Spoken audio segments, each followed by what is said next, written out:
we have a problem.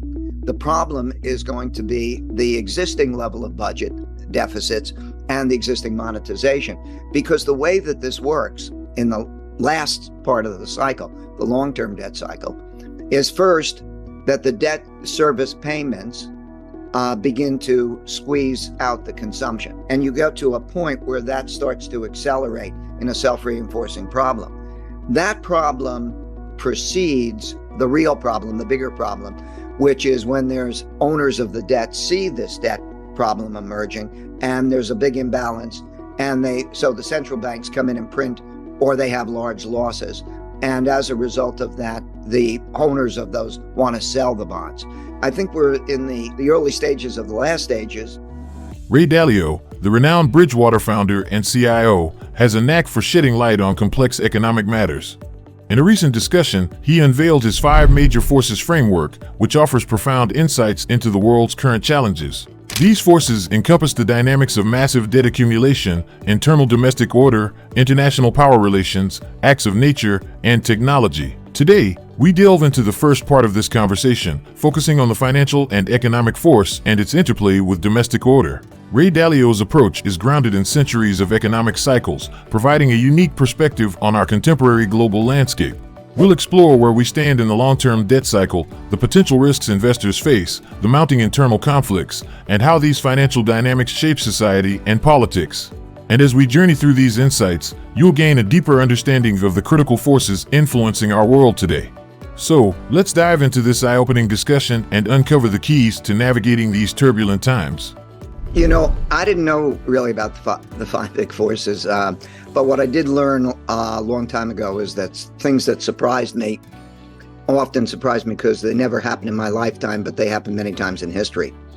So there were 3 big things: the enormous amount of debt creation. Are there limits to debt creation? And the amount of printing of money.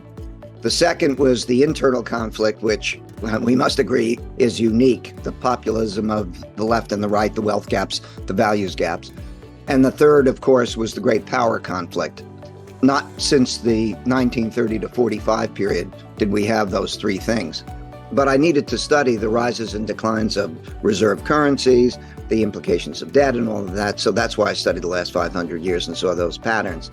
Ray Dalio says that his journey into understanding our present and future was not guided by a preconceived framework, but rather by observing historical patterns.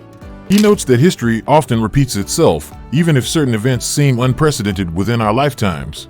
3 key elements caught his attention: the staggering accumulation of debt, whether there are limits to this debt creation, and the extensive printing of money.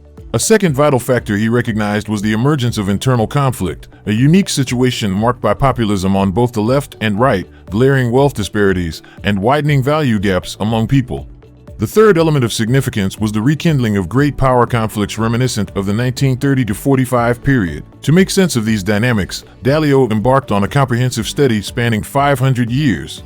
In this exploration, he unearthed a surprising revelation: acts of nature, such as droughts, floods, and pandemics, held more sway in shaping history and causing empires to decline than the other factors mentioned.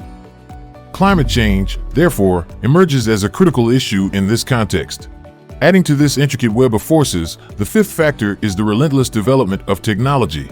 Dalio's study illuminated the interconnectedness of these 5 forces, illustrating how they collaborate to create substantial historical cycles. This research aimed to decode the realities of today rather than dwelling on the past, shedding light on the unfolding sequences of events in our world. Yes, I think the most important question regarding all of this, finance, money, inflation, and the value of financial assets, is: are there limits to debt growth? Are there limits to the amount of debt? And how does it work?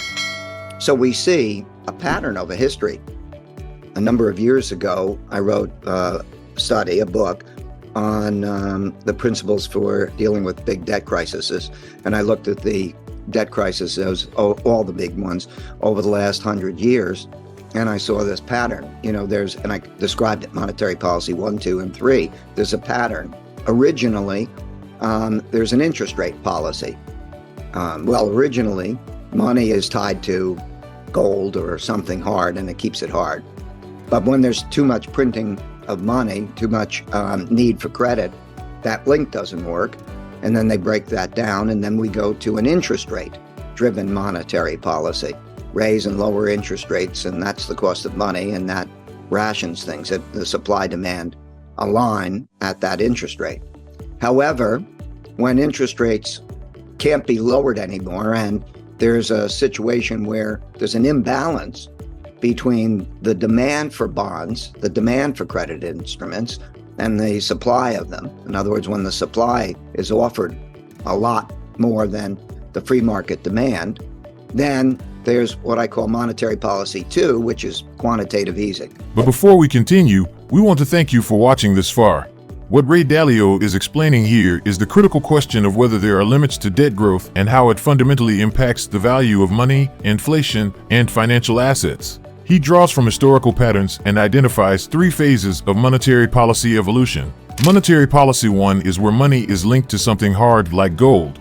Monetary policy 2 is where interest rates drive monetary policy. And monetary policy 3 is where fiscal and monetary policy coordinate as central banks create money and governments spend it. This last phase, as seen during 2020 to 2022, involves massive money printing, borrowing, and central bank bond purchases. However, the critical issue is the transfer of debt from the private to the public sector, which can lead to currency debasement and inflation as governments print money to cover their obligations. As Ray Dalio points out, this dynamic has occurred in the past and is a recurring theme in financial history. When debt starts to squeeze out consumption due to rising interest rates, it triggers a self-reinforcing problem. The real danger lies in the potential panic when debt owners realize the imbalance and either central banks print more or massive losses occur, prompting bondholders to sell. This, in turn, can lead to soaring interest rates, which exacerbate the situation. In essence, as Jim Haskell highlights, the risk investors need to watch is the erosion of currency value through currency debasement and inflation, particularly in the face of a demand-supply bond mismatch. This echoes historical precedents, as detailed in Ray Dalio's comprehensive research, and emphasizes the importance of understanding these cause-effect relationships in the current economic landscape. What is an asset that can move between countries, that is a real asset, and that is widely accepted around the world? That's the nature of the beast. If we're talking about money, a global money, is something that's accepted around the world. You can move it and pay it. And ideally, it's not, there's a saying about gold that it's the only financial asset that you can own that is not somebody else's liability, that you have to get something from something. And I'll just point out that when you asked the question, what I think about was that it was the Dutch in the 1600s that changed our definition and changed our view of money and financial assets, because then there wasn't a stock market. They invented the first stock in the first stock market, and there wasn't much of a bond market. There was a little bit of lending, and what everybody thought their assets were the things they owned. In other words, if you were rich, you would just find that you were rich because you had your house or whatever it is, and you had your business. And they invented the concept that you could buy an interest in income that hasn't yet been made. In other words, I'll buy an interest in a company, and then I will go make the money that I'm going to pay you back with. What Ray Dalio also underscores here is the search for assets that possess real value and can move freely across borders. In essence, this quest for real value centers around what can be considered global money, something universally accepted and transferable. Gold, he mentions, has historically held this role due to its intrinsic value and portability. He traces back to the 1600s when the Dutch transformed our perception of assets by introducing financial assets, like stocks and bonds, as claims on future income. Over time, people started to view these financial assets as their wealth rather than tangible possessions like homes and businesses. However, it's crucial to realize that financial assets, unlike real assets, have no intrinsic worth unless they can be converted into real goods and services. As Ray Dalio emphasizes, the increasing prominence of financial assets, especially debt, relative to real assets can create challenges, particularly when debt service becomes burdensome. This leads to a fundamental question: what holds real value? Real estate, a common investment, can be problematic due to its immobility and vulnerability to taxation. So, the search narrows down to assets like collectibles, art, gems, and those that can efficiently move between locations. Yet, geopolitical factors come into play. During times of turmoil and conflict, governments may impose foreign exchange controls, restricting the movement of money and assets. This complicates the search for safe havens. Considering these factors, gold emerges as a prime candidate due to its ability to move globally and serve as a store of value, especially in uncertain times. Shifting to the internal conflicts, Ray Dalio highlights how disputes over wealth distribution and values can escalate.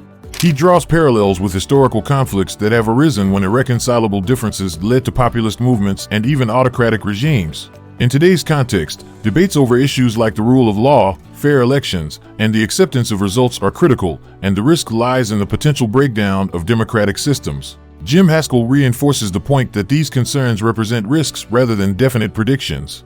Democracy's strength lies in its adaptability and rule adherence, which can lead to self-correction over time. However, the prevailing risks should not be underestimated, and preserving the rule of law and acceptance of democratic processes is of paramount importance. So I'm not against those things. On the contrary, I'm saying cherish those things.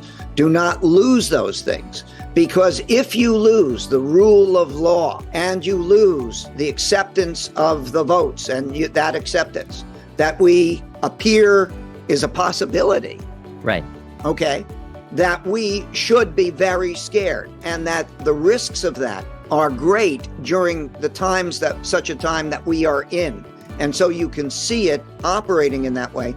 And in these times where there are irreconcilable differences, that's a period of time. So I am echoing what you're saying. You may not like the rules, but please let's abide by the rules, because when we abandon the rule book, what comes next is terrible. So, as you grasp the insights shared by Ray Dalio, it's crucial to acknowledge the risks looming on the horizon. The shifting of wealth, internal conflicts fueled by wealth disparities and differing values, and the erosion of democratic principles pose significant threats. These forces can disrupt the stability we often take for granted. The world we know today may evolve in ways we never anticipated. To navigate these turbulent waters, it's imperative that you stay informed. Understand the intricate web of economic and societal dynamics that Ray Dalio has unveiled. Keep a watchful eye on how these forces interact, for they will shape the world you live in. So the question is, are you prepared for the challenges that lie ahead? Join the conversation in the comments below. And while you're at it, make sure to smash the like and subscribe buttons down below. Additionally, if you want to know more about gold as a safe haven asset, I highly recommend watching this amazing video. Simply click this video right here. Thank you for tuning in, and stay tuned for more exciting content in the future.